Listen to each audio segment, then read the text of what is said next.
Hi, how you doing? Well, after that cool, cloudy, and wet June, July has come in all its glory with sunny skies and finally summer weather.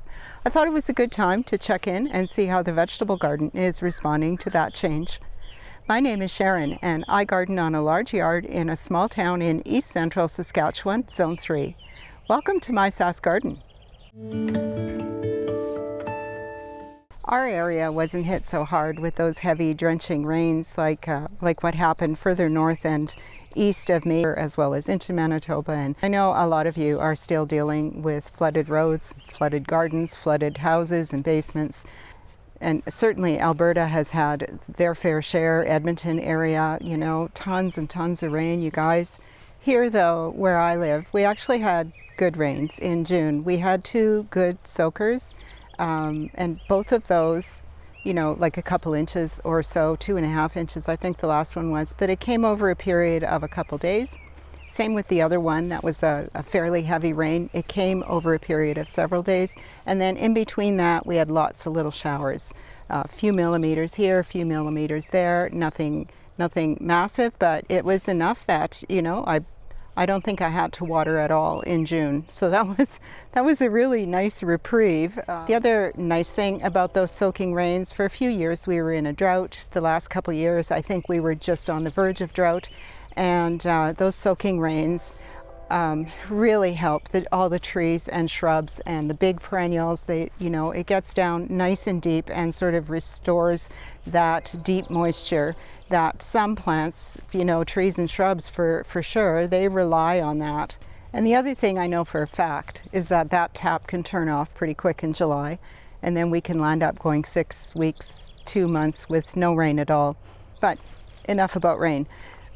We're going to check on the vegetable garden, and I think we're going to start just right over here. I have Esterina growing in her pot, and she's looking pretty good, so let's take a look.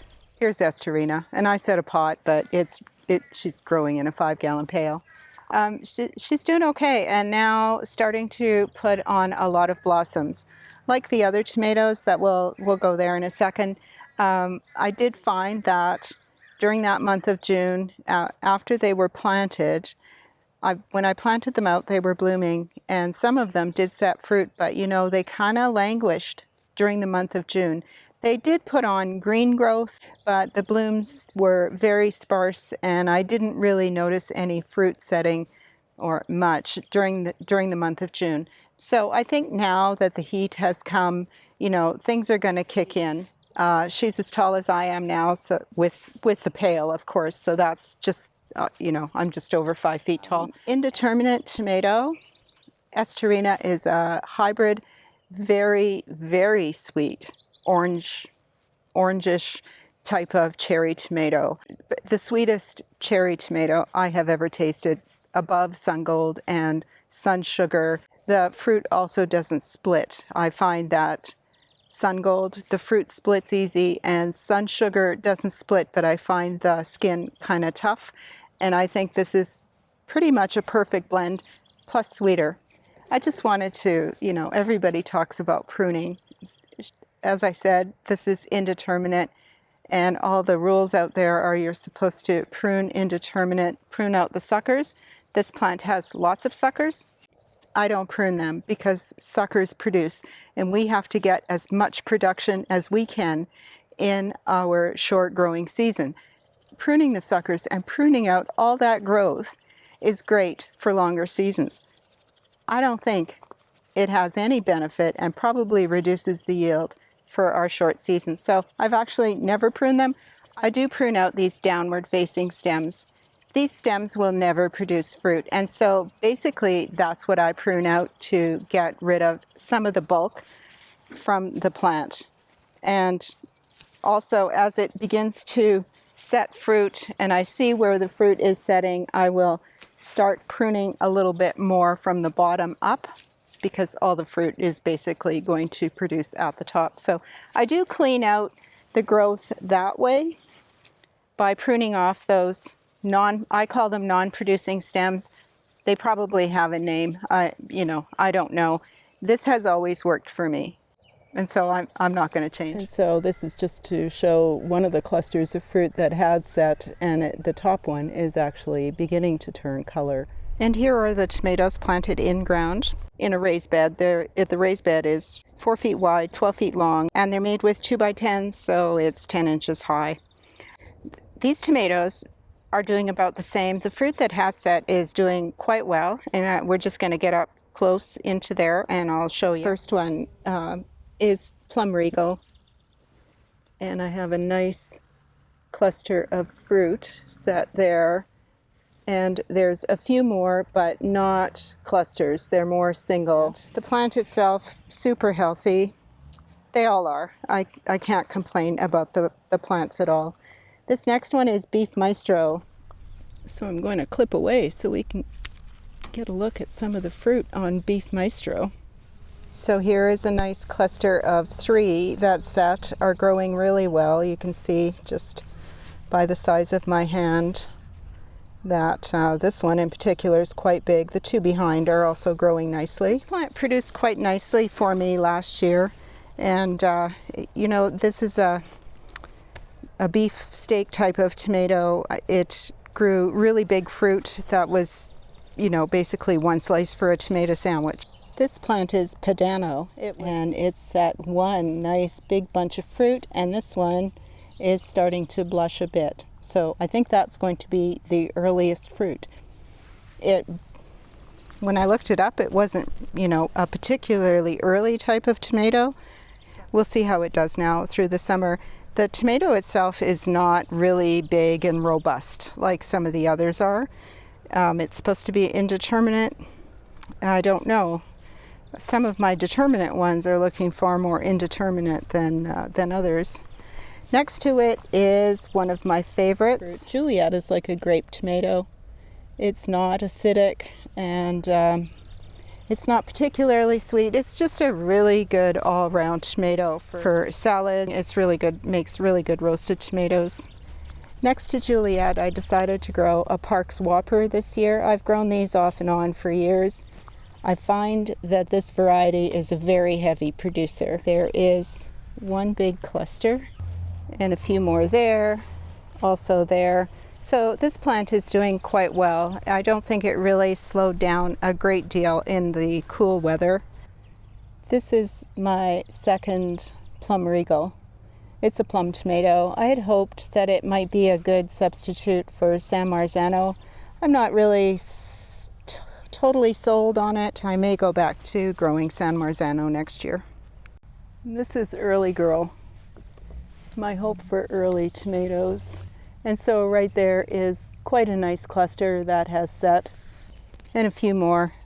I can't really say that it's doing anything greater or performing better through that cool month of June than any of the others are, really. And finally, I'm growing 2 Fiorentino. They have also set some nice fruit. This was a really good tomato last year. I grew only 1 last year, and I really did like it. So this year I'm growing 2. I don't do a whole lot with tomatoes. I don't can them, I should say, and I don't like frozen tomatoes. I do want to make some salsa this year, and the Fiorentino and the plum regal will be very good for that. Actually, so is Juliet, but Juliet is a grape tomato. But the other 2, I think, should make pretty good salsa. I like them to get really, really red. The problem with the plum regal last year, while I was waiting for them to get really, really red, they started getting little rot spots on them, and then I had to use them before they got to that deep red that I like. San Marzano, I find you can let them go to a really nice, full, ripe color before they go mushy.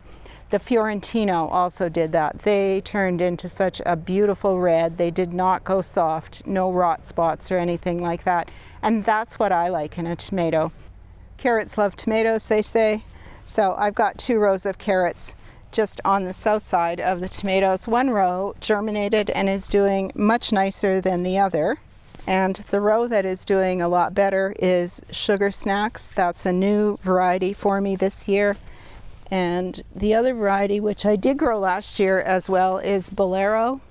I just really got poor germination on that row this year. They were planted identically at the same time. I watered them equally at the same time and everything, but poor germination on the bolero.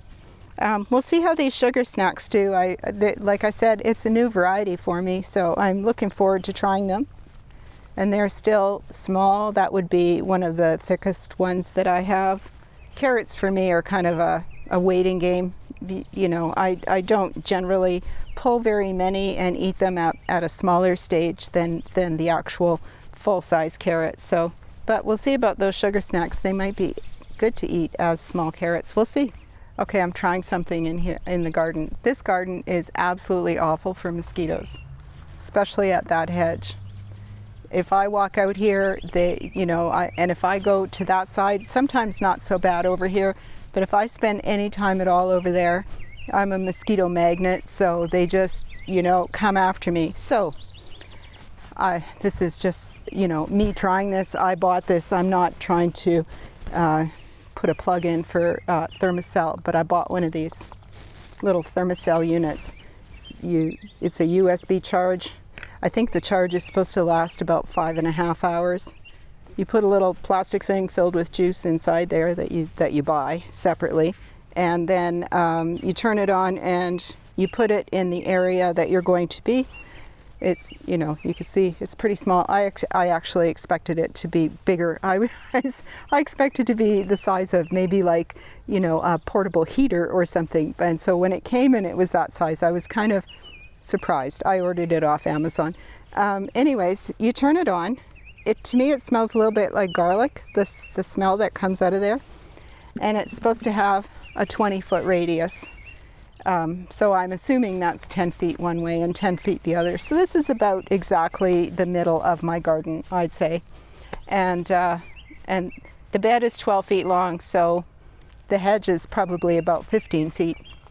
But I was just over there. This whole time, I haven't had a mosquito. I have no spray on. Usually I have to douse myself in off, and it's a necessary evil for me. I don't really like it. I usually wear long sleeves and long pants and socks, and then I spray my clothing is generally the way I go about it. But this thing works.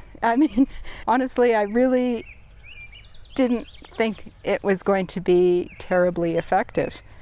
So far, I think it is. It's probably a little more expensive than I'd like it to be, because each of those cartridges that you have to buy to put in there are maybe like $20 or $24.99 for one, maybe something like that. And the unit itself was not very expensive, like $40 perhaps. Anyways, to keep a 20-foot area clear of mosquitoes, so far I think that's working pretty good. The real test would be in the evening, of course, because then they're voracious. We're going to go look at the strawberries. I've been saving a ripe one for this video.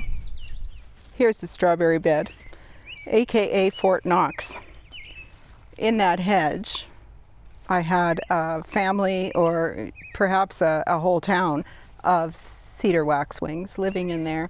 They seem to have flown the coop lately. They're not in there for probably about the past week. Maybe all their young have fledged, that could be. But I had actually 2 strawberries ripen here, they were ripening, and I was waiting for them to get nice and red before I picked it. And the waxwings got them. I'm assuming it was the waxwings, because they were not only in that hedge, but just in this one over here as well. So I'm assuming it was them. It could have been a robin, but whoever.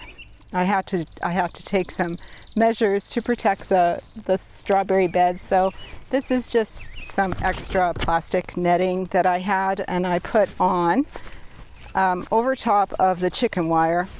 So that can come off for now. So essentially we had some chicken wire in the shed. I think it's 4 feet wide. And we had quite a good length of it, so we just zip tied those 2 widths together, and then it just sits on top of the hoops.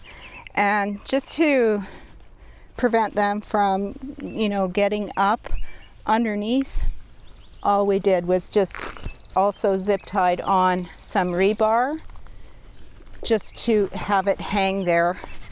And then I kind of scrunched it on the corners. It doesn't make it easy to just walk by and pick a strawberry, I'll tell you that.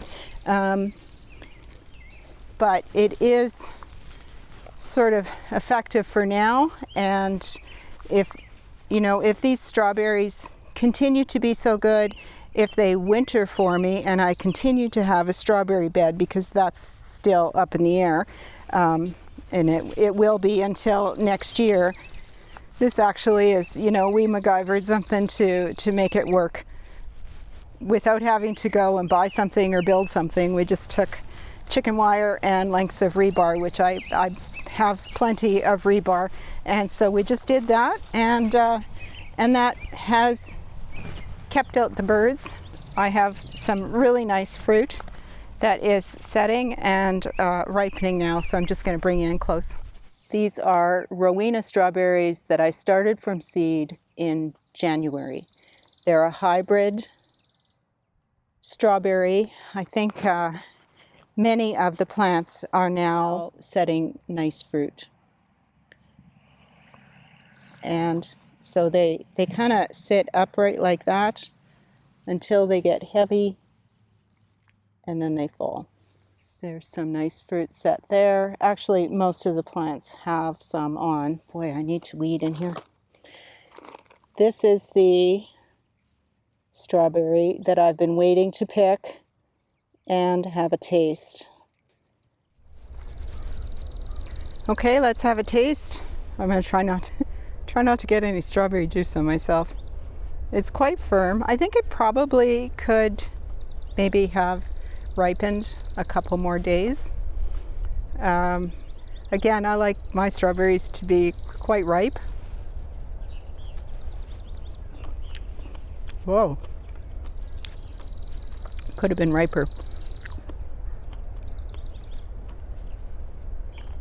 It's got a really, really nice strawberry flavor. There is definitely nothing like washed out about that flavor. Really good.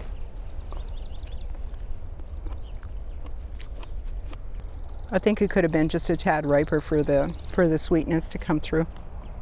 Yeah, it's a little bit tart, but a very nice flavor. That other one that's ripening there, I'm going to let that one go until it's quite a bit darker. Overall, I'm really quite happy with these Rowenas from seed, and they produce in the first year. I didn't believe that. I thought, oh yeah, for sure, they were gonna maybe start producing in September or something like that, and you would need a longer season for them to, really produce, but obviously not. The trick will be now is if they do winter, they're supposed to be hardy, in that respect. I do plan to cover the bed with straw. Although it's a raised bed, I didn't fill the bed with soil. This was actually my compost pile, and I didn't empty the compost before I planted. I just raked all the compost, and then we tilled in a bale of peat moss, a big bale of peat moss in here. My thought was to have a little bit more neutral to acidic type of soil instead of our usual alkaline soil. So I can fill that with straw for winter protection. That's my plan. And see how they come through winter. Cheers. And this is the onion bed. There's a little bit of garlic just on the right hand side there in the corner. Some of the onion are not yet bulbing and some are just beginning. I've been reading about that just recently, and what I read was most onion needs to have between 7 and 13 leaves before it will start bulbing.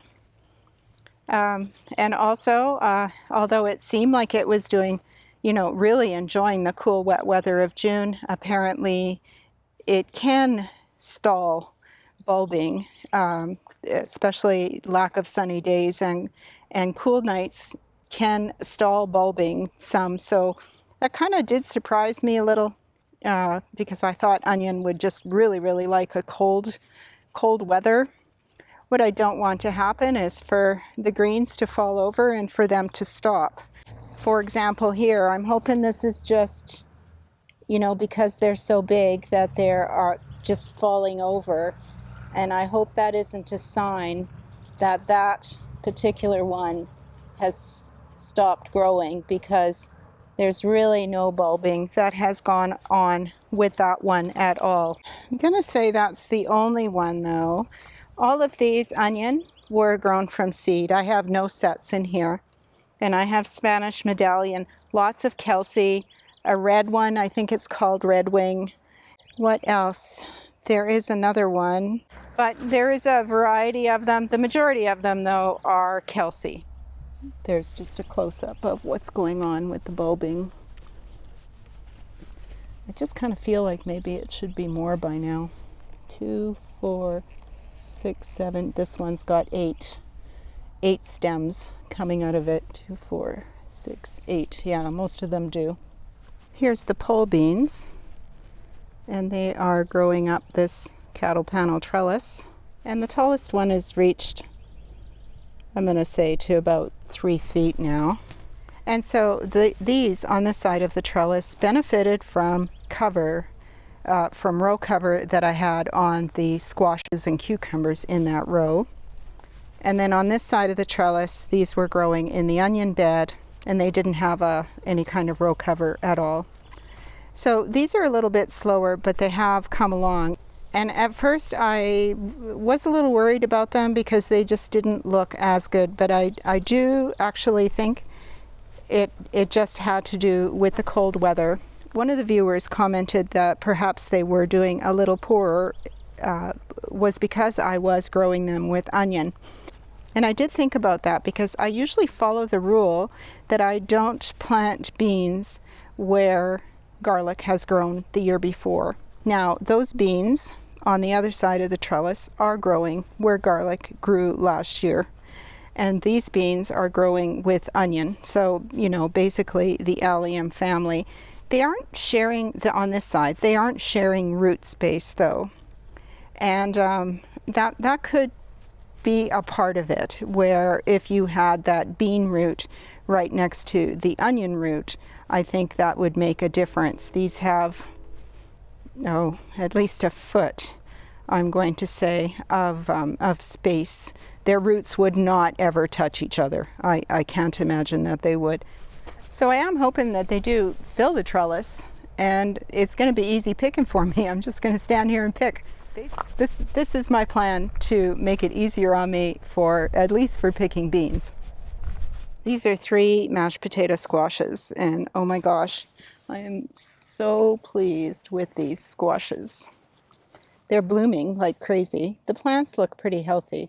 I don't know what these yellow spots are. I may actually remove that leaf just in case that's the start of something I don't want to spread. But they are blooming, setting fruit. So I'm actually quite excited about that. I've not grown mashed potato squash before. They are supposed to be a bush type and apparently just set fruit in the center of the plant. They don't trail and set fruit from my understanding. These, however, all the flowers that are on here now are male flowers. There's no females blooming at the moment. And here are my cucumbers. They're both long English cucumbers. This down here, this one is Summer Dance, and the other one is called Sweeter Yet. Sweeter Yet has started to vine out and is starting to climb. This one is just a little slower, but it's still doing okay.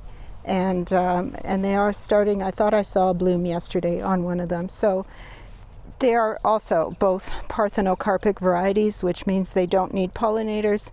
Not that I have a lack of them here. I do have a lot of pollinators in my yard, but it's always nice to have these parthenocarpic varieties that just produce regardless of where the pollinators may be. In my yard, the pollinators are usually on the flower beds more often. I have 2 beds like this planted identically with along the cattle panel trellis here. I have 2 delicata squashes, and then just behind I have 3 butternuts. Now I say 3, there's actually I think 6. I'm being a greedy gardener.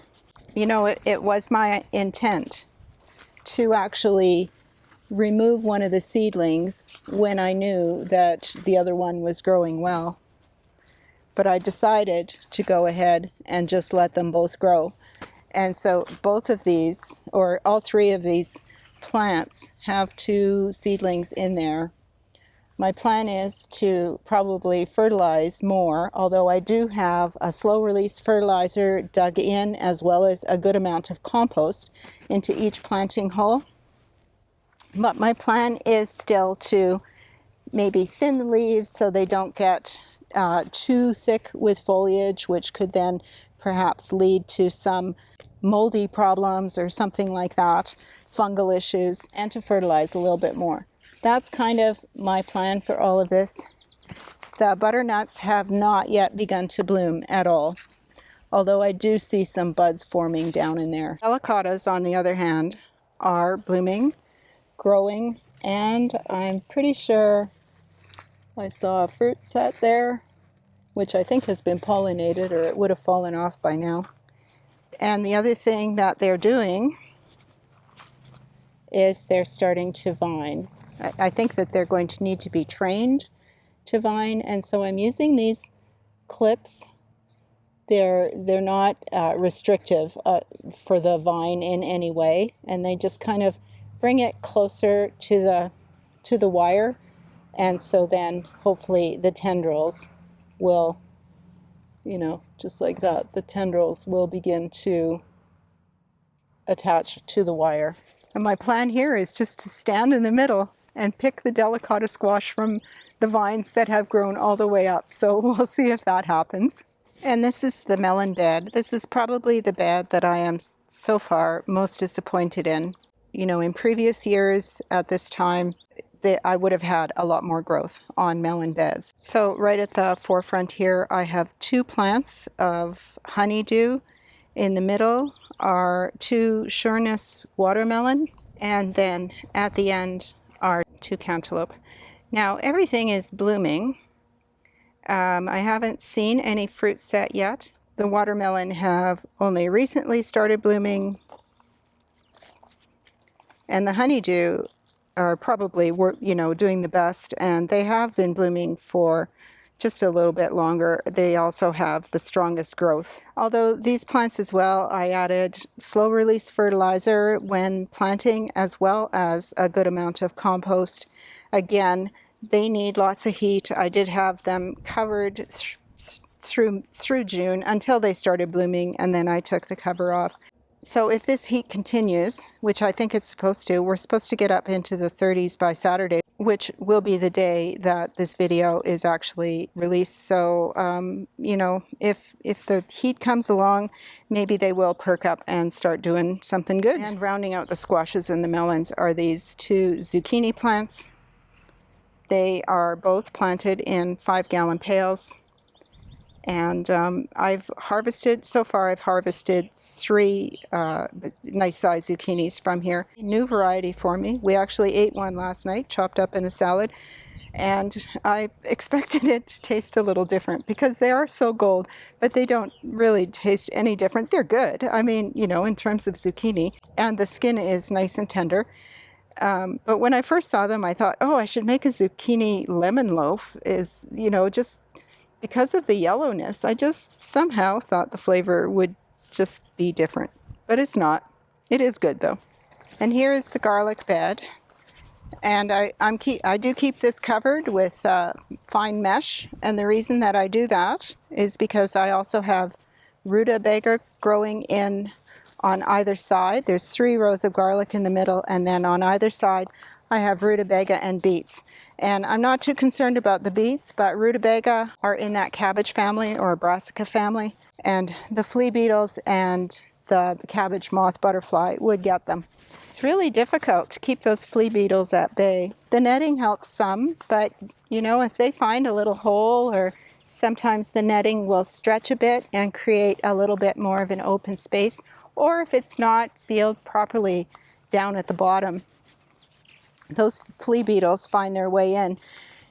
They might be done now. Of course, the canola is up in the fields. Some of it is blooming already. Just beautiful, that canola in bloom. Boy, I could look at that all day long. It's so pretty. So the garlic escaped. It didn't escape the garlic. sent up their scapes. I have 3 different varieties growing in here, and I think that there was actually some bulbs that I had to leave, that the scape wasn't up and completely curled around yet. Like this one I left, but today it has curled. These 2 have curled, so I'll just snap them off while I'm here. Ready. I like it to have a full curl. So that's what I like to see, is a full curl. If I don't do anything with these, like make relish, which I'm not going to this year, I keep these in a plastic bag in the fridge.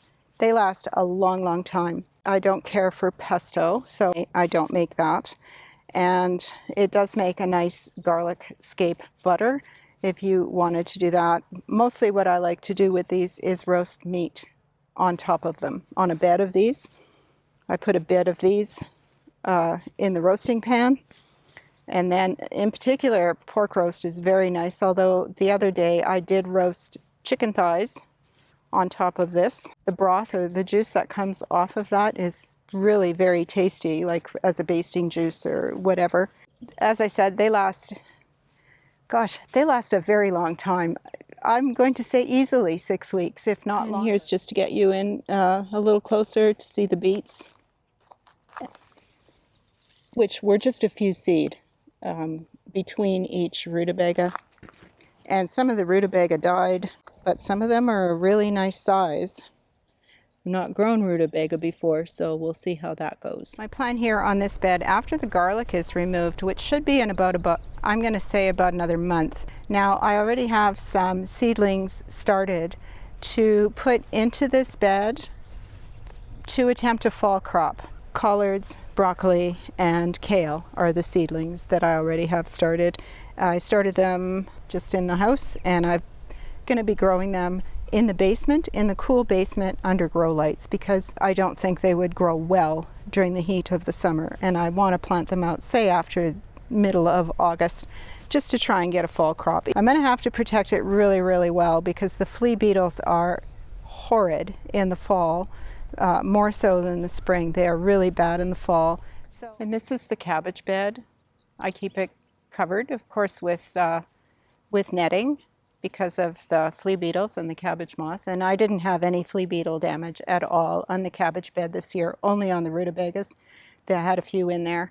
And now with full sunshine and warmer days, I also am keeping the shade cloth on over top, but we're just going to take it all off and get a good look. The disappointing part was the broccoli, which are in the middle row in the very center. There's 4 broccoli plants, and I had to cut out the heads. They didn't bolt, but they were very small heads.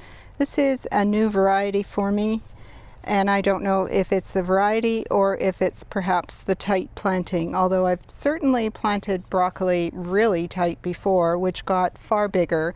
Just the plant in general. The leaves are smaller, it's not very tall, and they produced fairly small heads, probably barely fit in the palm of my kind of small hand. The Terra cabbage is pretty much right on schedule for producing heads, although I have had full heads at this point in the season in previous years.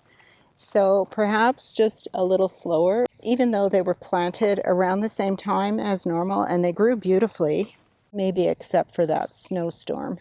There's the broccoli. I'm hoping for side shoots to develop out of there. Here is the kale.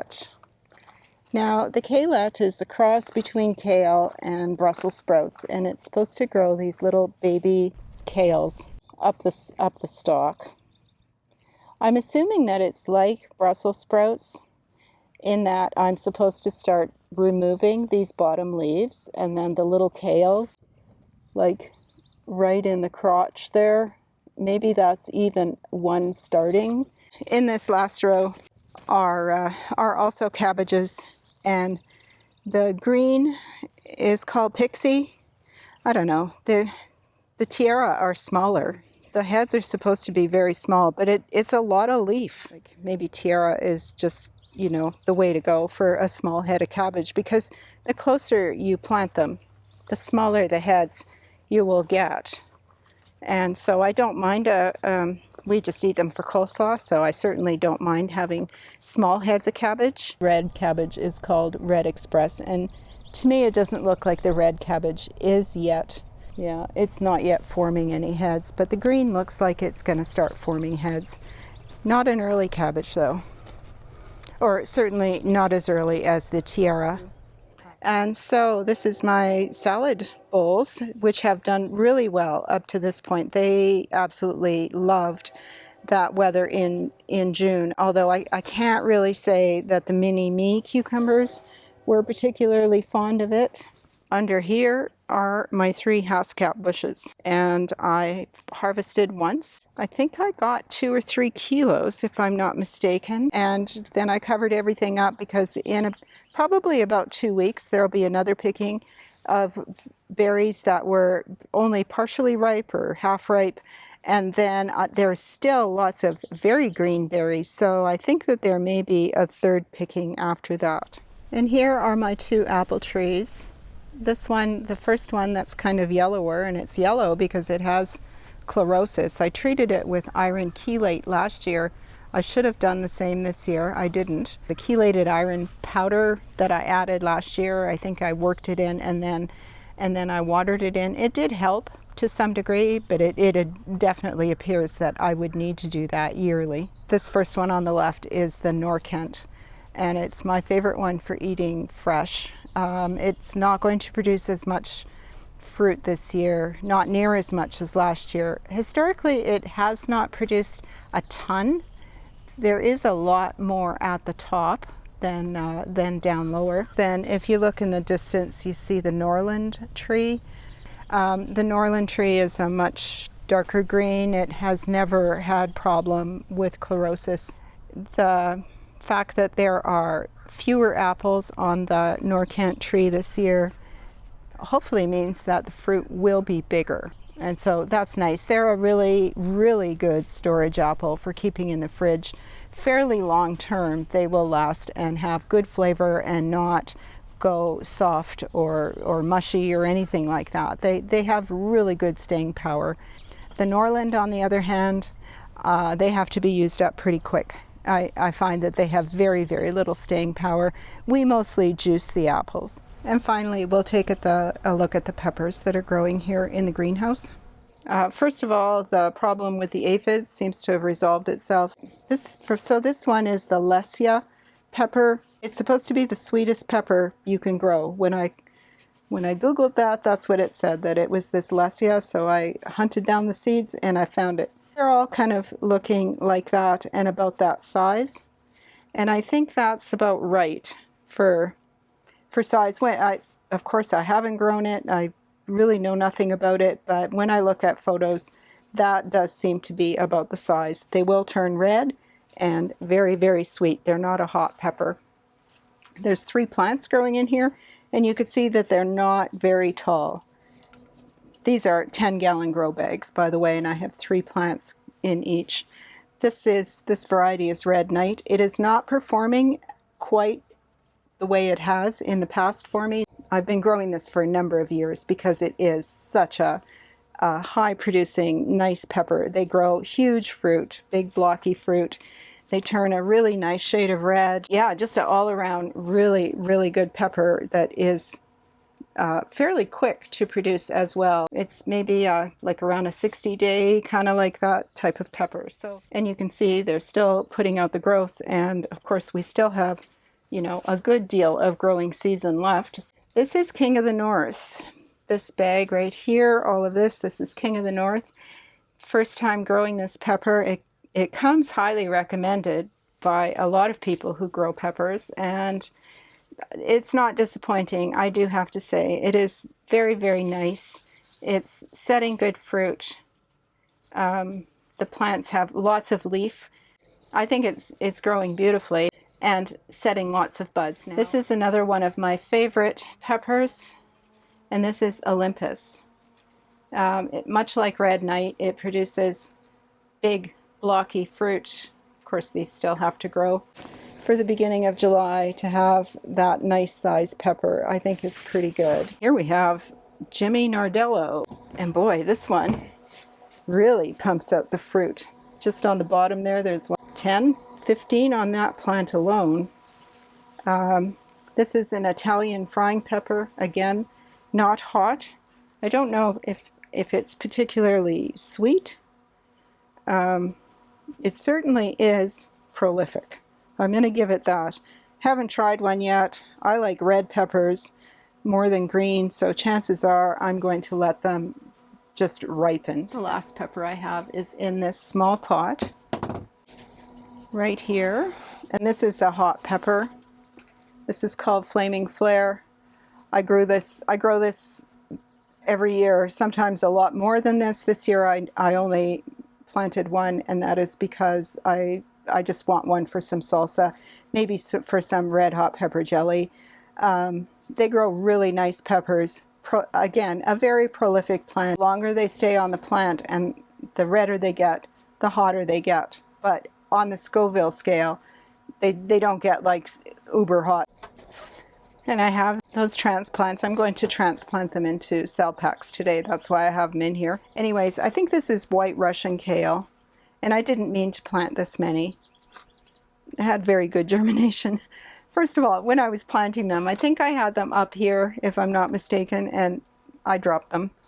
And the seed kind of went all over the place. And so I scooped it all back into the container, and then I thought, oh, what if they're buried too deep?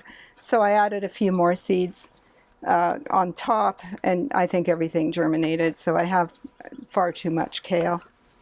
I think I'm only going to plant like a 6-pack, really, 6 cells. I don't need a whole lot.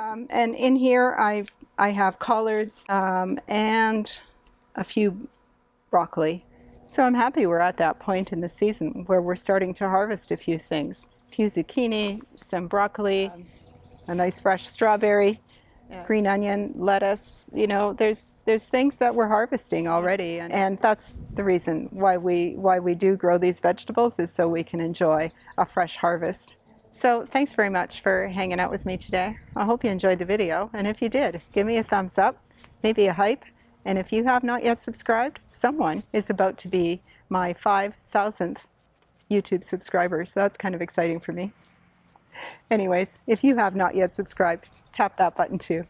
I hope you're doing well. See you soon.